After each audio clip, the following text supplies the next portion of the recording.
Hello, I'm Dr. Dan McKenna, and I'd like to spend a few moments with you before your session starts in order to talk a little bit about hypnosis.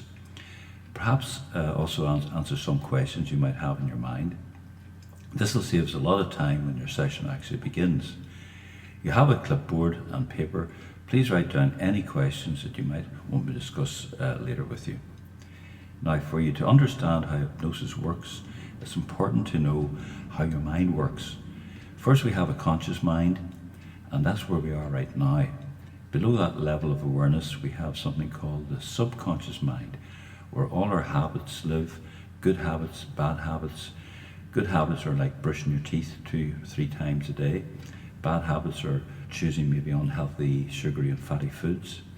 And yet deeper still, there's another part of us called the unconscious mind. Basically, the unconscious mind does two things. First, it controls the strength or weakness of our immune system. And secondly, it controls the functions, the automatic body functions, such as our heart beating, our breathing, and things of that order. For the purpose of hypnosis, the unconscious mind does not play a part there, so we forget about that part right now. The conscious mind is where we spend most of our time. I want you to understand that it basically does 4 things and no more. The first thing it does is it analyzes. What is that? Well, that is a part of us that looks at problems, analyzes them, and figures a way to solve those particular problems that bother us from moment to moment. It's also the part of us that makes hundreds of decisions we have to make on the average day. Decisions we think are automatic, but in fact they're not. Things like, should I open the door, should I turn the water on, or should I tie my shoelaces? Well, we think these are automatic functions, but we must make a decision as to whether or not we actually do these things. The second part of the conscious mind is called willpower. Now, we're all familiar with willpower. We have all heard the saying, I'm going to put down this packet of biscuits and nothing on earth will make me start eating these biscuits again. Well, we all know how long that generally lasts. When most people want to lose weight, and no matter what type of diet they're trying, people mostly rely on willpower. The problem with willpower is it's part of the conscious mind, and the conscious mind is short term. So for most people, there will be weaknesses, and before they know it, they're back eating the junk foods again. We've all experienced this short-lived willpower. Usually on a Monday morning, we say, okay, that's it. I'm never going to eat Chinese takeaways again. Come Friday or Saturday evening, the willpower has weakened and the Chinese menu is back out again. And it could be a very long time before we attempt to diet again. The next part of the conscious mind is called the working memory. That's the memory we need every day. Remember to put the bins out later. Remember to get the milk on the way home. The final part of the conscious mind is the critical factor, the blocking part of the conscious mind, which we will talk about later. That's all the conscious mind does. It is logical, very analytical, short-term, and frequently wrong. Now, this is where the real you, me, and everybody else lives. It is a level below the conscious mind, which is the subconscious mind.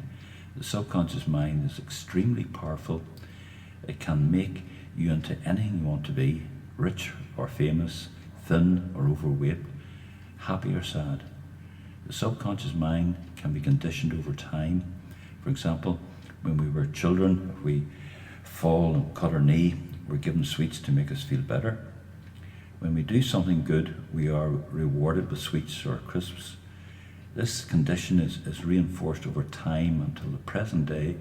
That is when we maybe have a bad day at work or a row with one of our loved ones, and we turn to food for comfort because that condition is very strong. If we put in a hard day at work or do something good, we can seek reward from foods on a subconscious level, which is automatic based on the old conditioning. To understand how the subconscious mind works, you need to understand that it is very like a computer, and it operates just like a computer operates. You know that if we have a computer with no programs on it, and it's just sitting there, it doesn't do anything. Now this computer can only operate based on the programming that is placed on it, and it must operate on that programming. It has no other choice. You know, if you change the programming on a computer, it can no longer operate on the old programming, and it must operate on the new programmed information that's been loaded onto it. Well, this is the same way our subconscious mind works. It's just like a computer. It functions on the same rules and regulations as an electronic one does, only it's much more powerful. From the day we are born, our computer is programmed every day throughout our life experiences.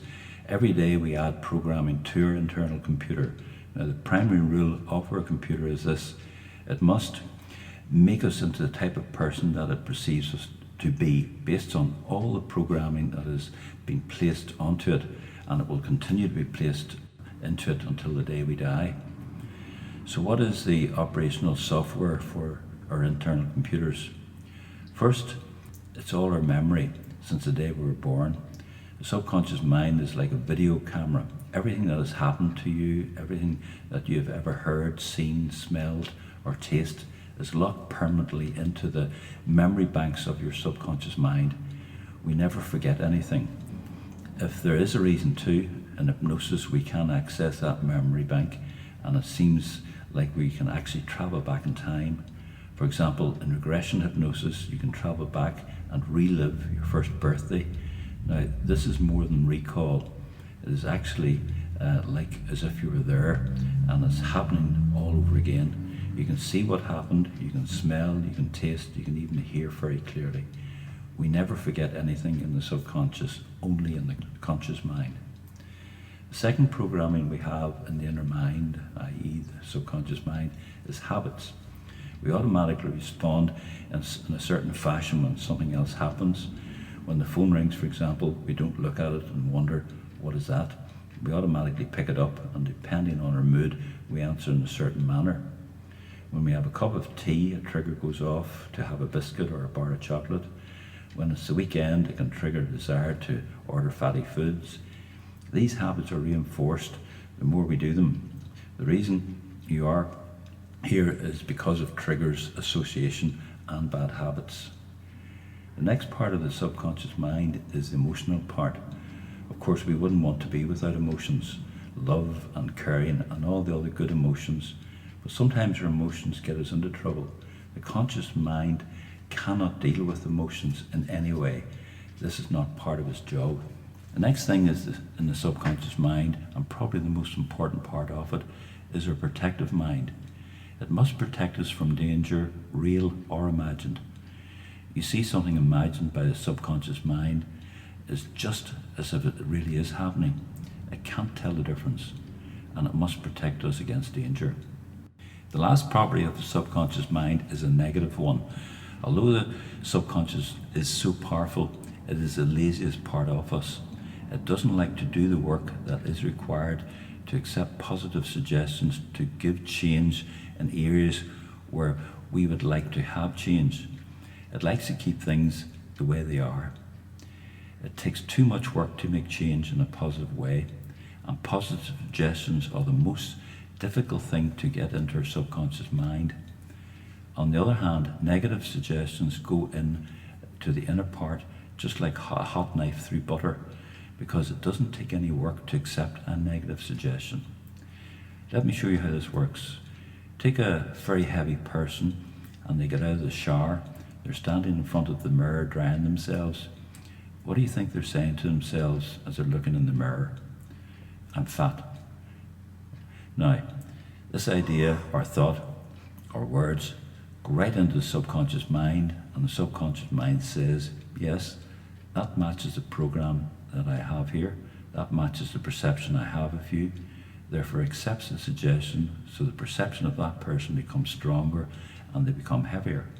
On the other hand, if you take the same heavy person and stand in front of the mirror and have them say, I'm thin, I'm trim, I'm attractive, that goes towards the subconscious mind, and the subconscious mind says, no, that doesn't match my programming.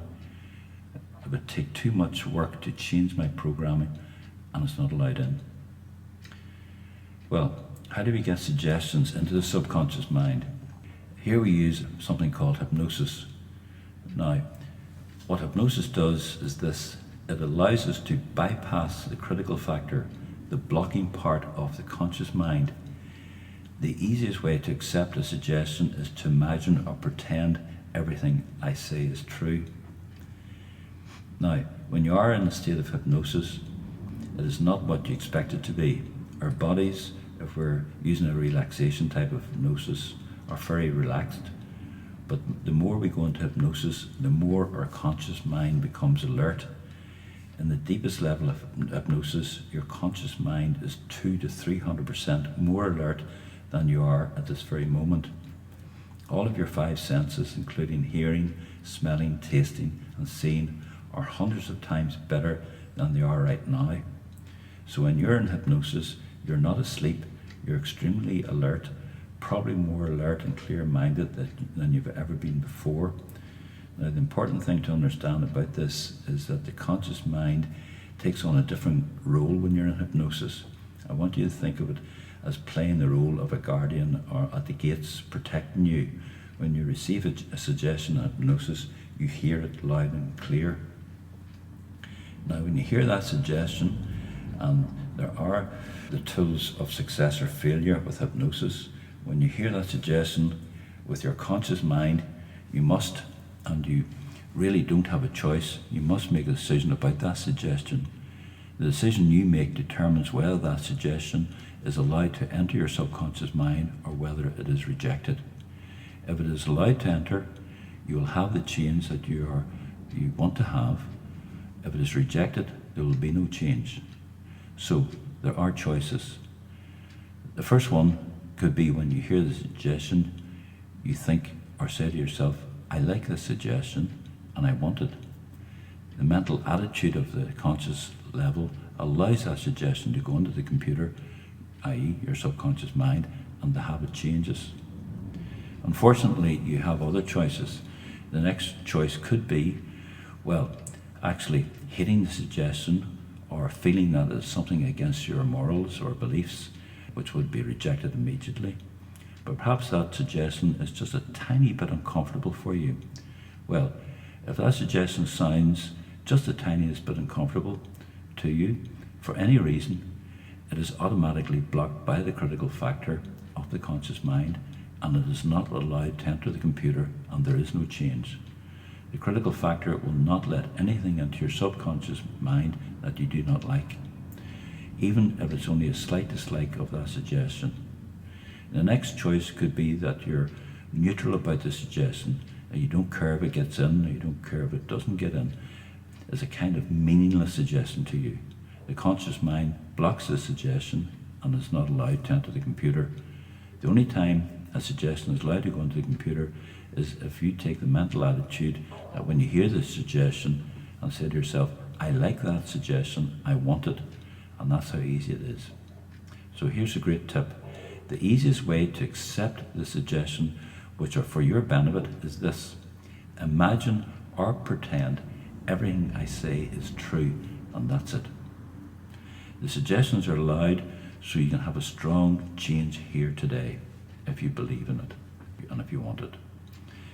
If you allow me to be your guide, I will show you how to place yourself into a beautiful state of hypnosis, feeling the physical relaxation and the mental alertness. If you allow me to be your guide, I will show you how to stay there until you're finished. Even if you don't want to be in this beautiful relaxed state, the slightest thought by you and it's all over, you're back to a normal state of awareness. But if you follow my guidance, I'll show you how to stay there. And then the most important things of all is, if you accept the suggestions given to you with the correct mental attitude, I like it and I want it, you'll have the changes the way you want it. If you take any of the other choices, the change you want will not be present. It'll be more difficult. I can't force a suggestion into your mind. Only you can do this and it will happen. Hypnosis is a 100% consent state by you. You must allow things to happen. You can stop them from happening with the slightest thought if you don't want it to happen. I want you to know that anyone who wants hypnosis can go into a very deep level of hypnosis. How fast? As fast as a click, just like that. The only thing that keeps a person from going into that beautiful state of physical relaxation and mental awareness is that if you have a fear or misconception about what hypnosis really is.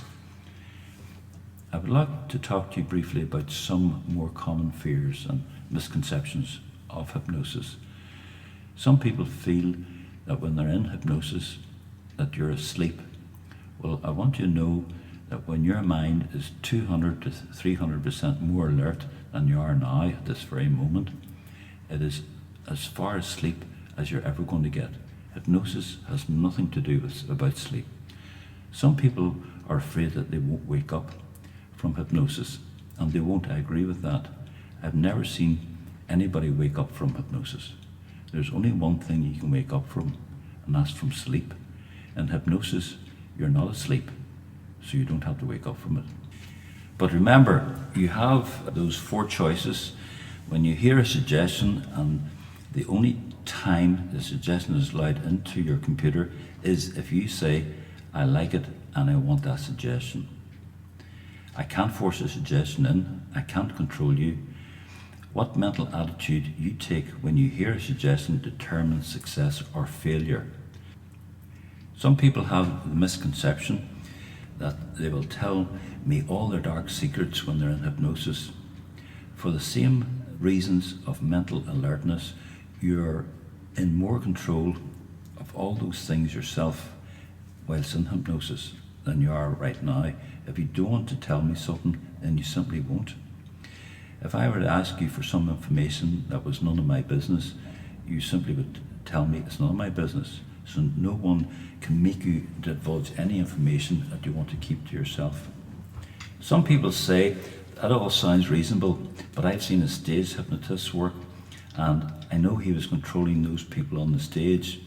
I've seen him make them run around like chickens and bark like dogs. So let me tell you how stage hypnosis works.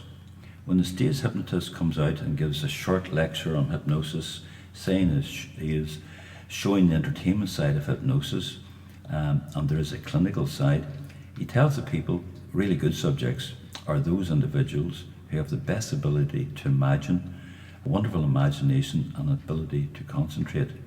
And he'll give the audience a test for imagination and concentration. What he actually is doing is testing the audience for 2 very important things.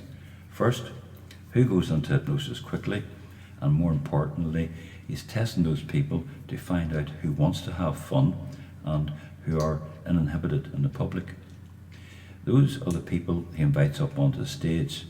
They usually enter hypnosis very rapidly and very easily, and those people, because they want to have fun, take the mental attitude, I like it and I want it to work, and it does.